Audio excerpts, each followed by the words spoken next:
people used to call me Hu Shi or something like that. You know, my ability to pronounce Chinese is impaired somehow. And this was back when I was running around Western China and then Northern Vietnam, and I believe that was still what people were calling me when may not have been, but when the Soviets got the idea that they could blame China for blowing up a wayward rescue plane over the Himalayas, and strings were pulled and it was actually shot down, so it landed in Laos. The people in Laos got in touch with my dad, and this was in the late 60s sometime.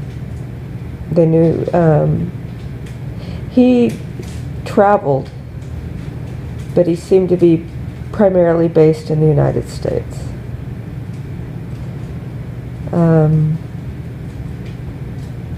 I don't know specifically what he told the State Department and what specifically was going on at that point. I think at that point, when the Russians found out anything about me, the people here in Indiana had figured out that Dad was sending some sort of resources to my aid or to support my existence somehow.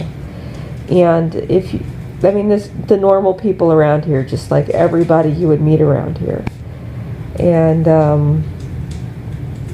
so if you've met anybody around here, you know how they feel about anybody getting something and they didn't get something.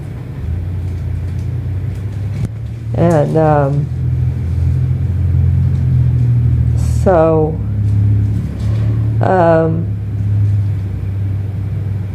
they can, they can't get their act together for a lot of things, but they can manipulate things pretty far and wide. And so Tommy brought up Operation Paperclip. And the process of transferring me to Gramps' care from overseas was kind of complicated, but it was intentional. And it wasn't one of those things where we wanted to like toot horns like, hey, these are non-white people doing non-European style things right in the middle of the street, So it all had to look kind of accidental. But it was all cleared step by step as far as necessary. 10-year-old boys in Columbus weren't in the loop. I'm sorry, fuckhead.